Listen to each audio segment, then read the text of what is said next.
The main difficulty was how to secure a Haridas who would do kirtan and sing the glories of the Lord on the occasion. But Bhishma solved the difficulty by saying that his Ram Akhyan, the composition on Rama's birth, was ready, and he would do the kirtan himself, while Kaka Mahajani should play on the harmonium. It was also arranged to get the Suntha Vada's ginger powder mixed with sugar as prasad, prepared by Radha Krishna Mai. So they immediately went to the masjid to get Baba's permission. Baba, who knew everything and aware of what was happening there, asked Mahajani as to what was going on in the Vada. Being rather perturbed, Mahajani could not guess the purport of the question and remained silent. Then Baba asked Bhishma what he had to say. He explained the idea of celebrating Ram Navami festival and asked for Baba's permission, and Baba gladly gave it. All rejoiced and made preparations for the Jayanti festival. Next day, the masjid was decorated with buntings, etc. A cradle was supplied by Radha Krishna Mai and placed in front of Baba's seat, and the proceedings started. Bhishma stood up for kirtan and Mahajani began to play on the harmonium. Sai Baba sent a man to call Mahajani. He was hesitating to go, doubtful whether Baba would allow the festival to go on or not. But when he went to Baba, the latter asked him as to what was going on and why the cradle was placed there. He answered that the Ram Navami festival had commenced and the cradle was put out for that purpose. Then Baba took a garland from the nimbar and placed it round his neck and sent another garland for Bhishma. Then the kirtan commenced. When it came to a close, loud sounds of victory to Ram went up and gulal coloured powder was thrown up all around. Amidst band music, everybody was overjoyed when suddenly a roar was heard. The red powder, thrown promiscuously, went up and somehow fell into Baba's eyes. Baba got wild and began to scold and abuse loudly. People got frightened and took to their heels. The intimate devotees who knew Baba well took these scoldings and outpourings of Baba as blessings in disguise. They thought that when Ram was born, it was proper for Baba to get wild and enraged to kill Ravan and his demons in the form of egoism and wicked thoughts, etc. Besides, they knew that whenever a new thing was undertaken at Shirdi, it was usual with Baba to get wild and angry, and so they kept quiet. Radha Krishna Mai was rather afraid and thought that Baba might break her cradle, and she asked Mahajani to pull the cradle back. When he went to loosen and unfasten the cradle, Baba went to him and asked him not to remove it. Then after some time, Baba became calm, and that day's program, including Mahapuja and Aarti, was finished. Later on, Mr. Mahajani asked Baba for permission to remove the cradle. Baba refused the same, saying that the festival was not yet over. Next day, another kirtan and Gopal Kala ceremony. An earthen pot containing parched rice mixed with curd is hung to be broken after the kirtan and the contents distributed to all, as was done by Lord Krishna amongst his cowherd friends, was performed, and then Baba allowed the cradle to be removed.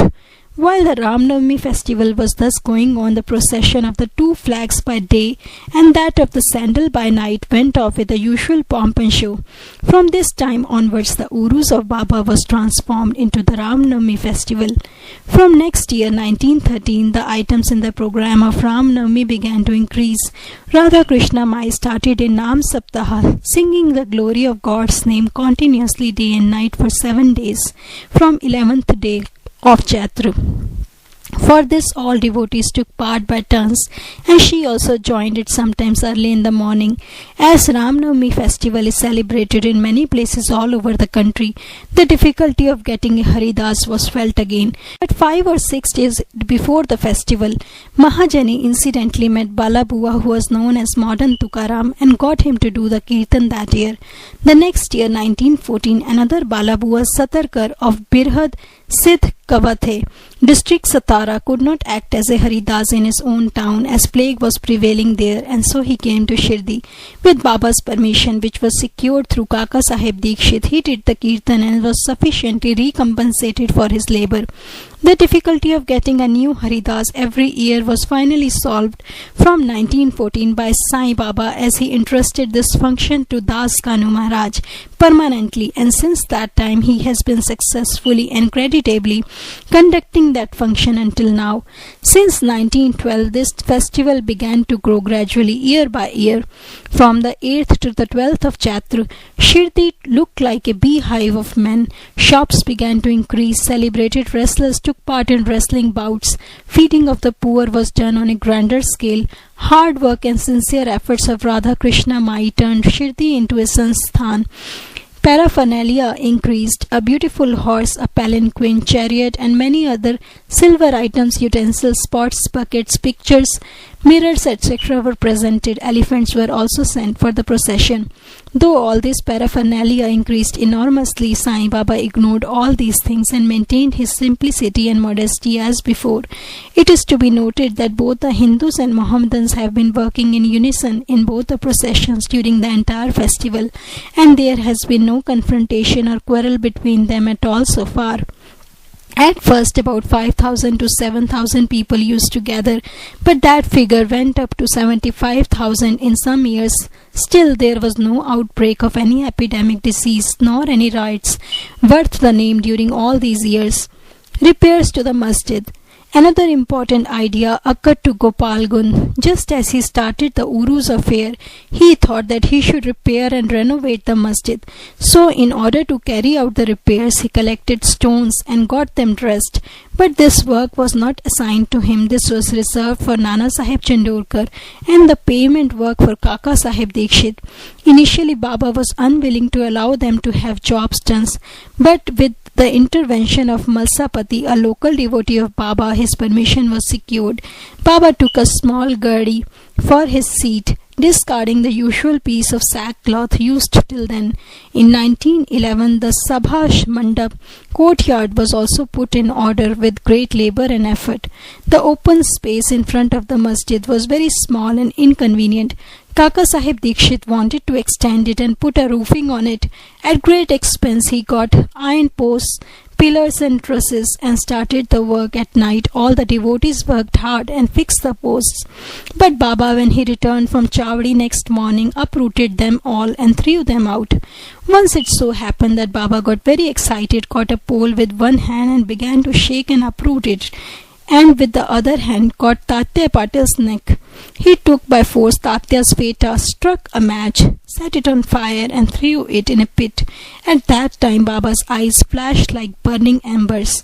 None dared to look at him. All got terribly frightened. Baba took out a rupee from his pocket and threw it there, as if it were an offering on an auspicious occasion. Tatya was also very much frightened. None knew what was going to happen to Tatya, and none dared to interfere. Bhagoji Shinde, the leper devotee of Baba, made a bold advance, but he was pushed aside by Baba. Madhav Rao was also similarly treated, pelted with brick pieces. So all those who went to intercede were similarly dealt with. But after some time Baba's anger cooled down. He sent for a shopkeeper, got from him an embroidered feta and himself tied it on Tatya's head, as if he was being given a special honor. All the people were wonderstruck to see this strange behavior of Baba. They were at a loss to know what enraged Baba so suddenly and what led him to assault Tatya Patil, and why his anger cooled down the next moment. Baba was sometimes very calm and quiet and talked sweet things with love, but suddenly, with or without any reason, got enraged. Many such incidents may be related, but I do not know which to choose and which to omit. I therefore refer them as they occur to me. In the next chapter, the question whether Baba was a Hindu or a Mohammedan will be taken up, and his yogic practices and powers and other matters will also be dealt with. Bow to Sri Sai Baba, peace be to all.